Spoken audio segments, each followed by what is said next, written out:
Hikaru, thank you so much for joining me. Yeah, no problem. Welcome to Cyprus. Is this your first time here? First time to Cyprus, yes. And are you enjoying it so far? Yeah, so I mean, I've spent a lot of time. I've spent time in Athens, and I've spent time in southern Italy. I would say the climate here is very similar to that. I mean, they're all part of the Mediterranean, so I feel pretty at home. That's very nice. And how was the trip over? The trip over was interesting. Obviously, traveling with a baby, it's a very long trip. It was definitely very tiring. But we came here about a week ago, so I feel pretty acclimated, and it's all good. That's good. That's very good. Do you usually have trouble with the jet lag when you travel overseas to Europe? I mean, usually I don't have a problem with jet lag when I travel that much, but again, adding a baby into the equation and the fact that definitely trying to sleep on the plane flight over was not really a thing. I'll put it that way. Made it a little bit challenging, but I think for the most part I'm more or less on time zone, so I feel pretty good. I think the main thing is you can't really plan the same way. Whereas I think there are certain little hacks in the past that I would have. Maybe it's not necessarily advisable per se, but definitely when I traveled to Europe in the past, the flights are always in the evening. So I would try very hard to wake up early that morning, and then I'd be tired by the time I was flying to Europe. And Yes. if you're very tired, and I mean, again, not everybody can sleep on planes, obviously, but if you do have that ability, I think it's one of the main things. And vice versa, since all the flights to the U.S. are in the morning out of Europe, I would just never go to bed. So then I'd just die on the airplane. So that's one of those little. So you actually managed to sleep on the airplane? Yeah, I'm one of those people who can sleep Really? quite well on airplanes. Wow. Yeah, but with this trip, I couldn't do it, obviously. Okay. Okay, I see.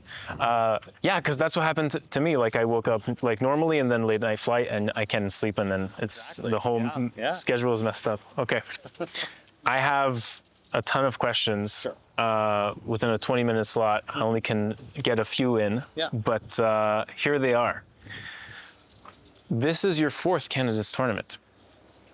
What do you know now that you didn't know in your first one in 2016?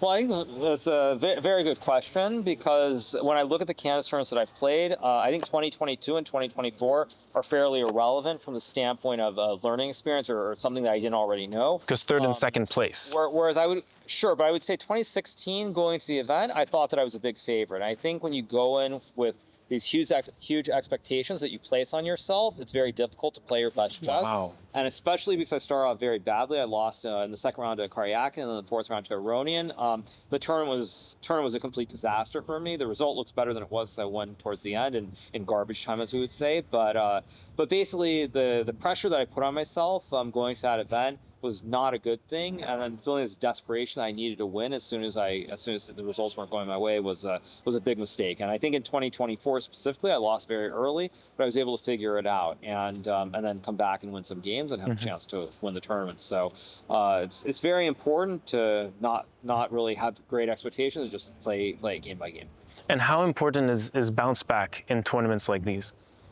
Yeah, so I think in a tournament like this, unless you're very lucky and you're, say, a Nepo or an Anand, it's not going to be a smooth event from start to finish. Right. There's going to be adversity at some point, and I think having the experience of having played in 2016 with a really bad result, it's made me just go into these events and sort of take it day by day. And even when something goes wrong, like it did in 24, and I lost in the second round, you still just focus on the next game. It's not a big deal. You have such a great mentality when approaching this, because I was talking to Tang Zhengyi earlier, and she had this loss in the 2024 candidates, and then she ended up winning the tournament, bouncing back, winning 2 more games. So I think that mentality coming into this is very, very healthy. If you can have it. Again, I think it's very important to have the experience of having played in a tournament like this, because traditionally a first-time player doesn't win this event. And I think a big part of that is because you don't really know what to expect. And I would say that it's very different because it's a winner-take-all. Most tournaments are not winner-take-all. You can win a couple of games, finish in second place, and be pretty happy usually. Here, you win a couple of games, finish second place, you're supposed to be very, very unhappy generally. So I think it's important to understand that. Because also, usually in an event like this, there's something weird that happens somewhere. Like someone makes a terrible blunder, or someone gets really lucky. You could say like Gukesh's game against Ali Reza. If he plays Ali Reza at a different point in the tournament, probably Ali Reza doesn't lose that game. Ali Reza was better at a certain point, but Ali Reza was very tilted. He had no chance to win. There are things like that are completely out of your control. And I think if you haven't had that experience before, it's very easy to become like really disillusioned, especially if you don't win the candidates going forward, because you're used to playing your best and thinking it all depends on you, and then something random happens and you don't win. So I really just focus on a game by game. I don't really think about the what ifs at all, because I know something strange is going to happen. I mean, I hope that I'm the one who benefits from some kind of luck like that, but I know it's going to happen, and you just deal with it, kind of. That's a phenomenal answer. My follow-up to that, you mentioned like generally the first timers in this tournament don't usually win. What do you think is gonna be challenging for these first timers like Javohir and Bluebomb and Yesipenko? Yeah, so when you mention the first timers, I mean, I think there's a difference. I've said before, I think that Sindarov has good chances to win the tournament. I don't really think Yesipenko or Bluebaum have that opportunity per se. But still, I think that if you don't get off to a good start, that's where we're going to see the mettle of the players being tested in a big way. If they get off to good starts, I think they'll be fine. But I do look at those players, especially Sindarov, as being a momentum player. If he does not get off to a good start, I think that he's going to struggle in this tournament. So that's what I look forward to the most. And also, I mean, considering that this is my fourth time playing, considering that I don't solely look at this from a pure competitive standpoint, like it's exciting to see what these players bring to the table and how they approach the tournament, because everybody's different, and I'm always curious to see what the future holds. And I find this also very interesting. You mentioned like the beginning being very important for these players. How important is that compared to the stamina needed in those later rounds? I mean, I think the thing that I would say, this is just my personal experience, everyone is different, but I've found that if you get off to a good start in a tournament in general, it sustains you more. Like you can talk about stamina and energy levels, but if you're doing well, you're always going to be riding a high. There's always going to be the adrenaline. You're going to be feeling very good about yourself, very confident and very positive. So I think that's actually much more important. I mean, obviously they're all relatively young, so I don't think they're going to have stamina problems necessarily. But it's something that is very, very important, I think, for those players, in particular Sindarov, I would say. Wow. Fantastic. I'm blown away. I like what mindset you're in, and I also like how you've detected competition. This field, though, compared to your other candidates, is completely different because it's a lot of new faces compared to experienced players. One could say a clash of generations, which we had in 2024, but none of this disparity in experience, we would say. Yes. How do you feel about that? So I think for me, again, like I don't really look at the outcome, what I expect or don't expect. So from that standpoint, I think I'm not really thinking about it. I would say, however, that to me, and this comes back to who the favorites are and all this other stuff, I think that if the players are very nervous and there are a lot of mistakes early, and players need to win a lot of games to win the tournament, it's going to reduce the possible players who can win dramatically. If, however, the players are nervous and there are a lot of draws, it kind of opens up the field to where someone gets hot, wins 2 games in a row towards the end, they could win. So I don't really know what I expect from that standpoint. I think, but I think we'll see one or the other. I think we're going to see, well, most likely, it could different, obviously, but I think we'll either see a lot of draws or a lot of decisive games at the start. And I think for me personally, it's probably better if they're more decisive games, because I think I'm one of the few players who could win a lot of games in this field. Very nice. Okay, I have some fan questions. Sure. Thanks. Has it ever happened that someone played a line that was in your preparation and you were waiting to play it in the future? They played against me, or they played it against you? Against me.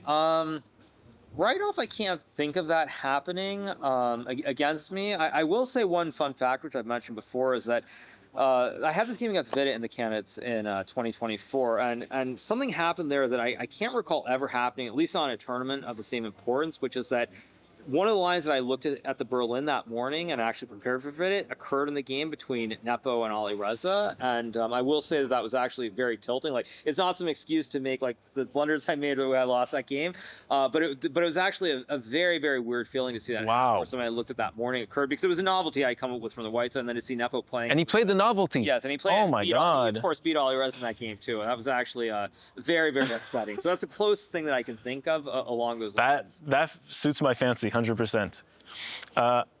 Feel free to pass. These are fan questions. Yeah, of course. Does marrying a chess player benefit you in any way on the chess side of things? I think marrying a chess player doesn't really benefit from the standpoint of improving your chess in terms of chess, but I will say that I think, whether it's chess or something else, it's one of the things with chess is I think it's very hard for someone who doesn't play chess to understand the professional lifestyle of it.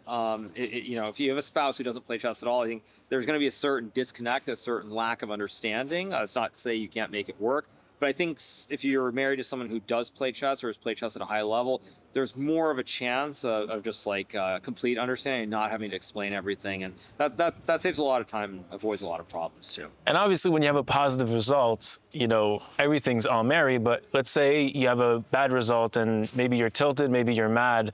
How does that dynamic happen? What do you prefer? Yeah, so I mean, I think a better way of putting it is like, if again coming back to your spouse or whatnot, is I think that if you're a high level competitor in any field, you sort of, maybe you don't have to be, but it's better if you're with someone who is at a high level, whether it's the same field or it's something else, because I think that mindset of competing and having these highs and these lows, that's something you can only understand if you're competing at the top level.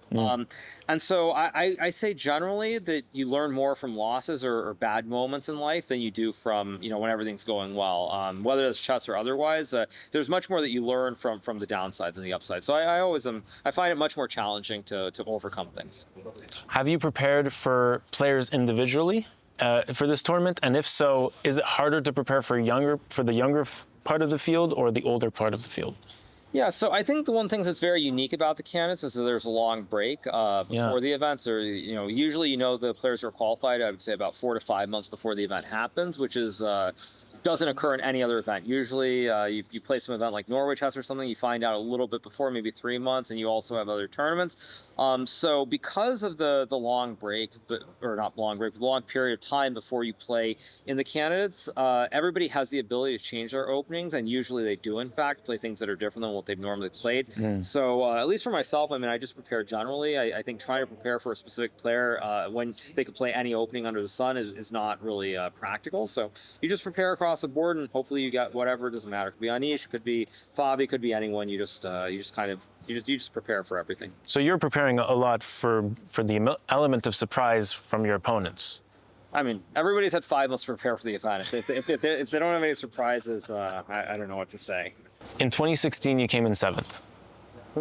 And I tied for 3rd, I think, actually. We all have the same score. But oh, anyway. okay, I see it. And then in 2021, 2022, you came in 3rd. And then in 2024, you came in 2nd. So you've progressed from tournament to tournament, one could say. What have you brought in from each tournament to the next? So I think when I qualified in 2022, after what I just said about 5 months, that was the one very unique time period where I think I qualified for the candidates in January or February of 2022. And then the event, I think, was held in like May. So it was actually a very, very short time frame due to COVID and everything else that was going on. Right. So for that one, there wasn't anything really specific I brought. It was just basically I was just surprised to be playing there. I think in 2024, the difference is that I was well prepared, and it was also a place where I felt very comfortable. I mean, I know a lot of friends there. There were a lot of fans as well. And I think I felt the atmosphere there felt much better than in 2022 or 2016, obviously. So maybe just the atmosphere. The atmosphere matters. Okay, so change in atmosphere. In round 1, you play Fabiano Caruana.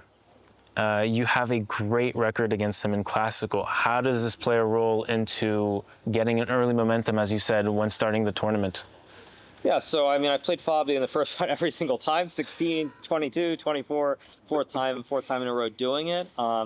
I will say that I think because the amount of time that players have before the candidates, it's preferable to start with the black pieces and the white pieces. Oh, wow. Seeing that I got black against Fabi made me happy because out of the 4 times, I mean, this is now third time that I have black in the first round. I think the reason I like that is because if I'm able to be very solid or potentially surprise him, good things can happen from that. So I like the colors. I think that with Fabi himself, he also is a player I feel like in recent times. I wouldn't say he's a momentum player because he's obviously very strong, but it feels like generally if he gets off to a good start, he's very strong and he tends to put up a very big result. So it's gonna be a good matchup. I mean, I think that I think with Fabi, he's kind of in recent times has struggled to understand how I approach chess or how I do things, especially because honestly, when you think about a professional chess player, we've been playing each other many years, and I think when I talk about myself, the way that I play chess, the choice I make, the approach I have, it's basically like I'm a completely different player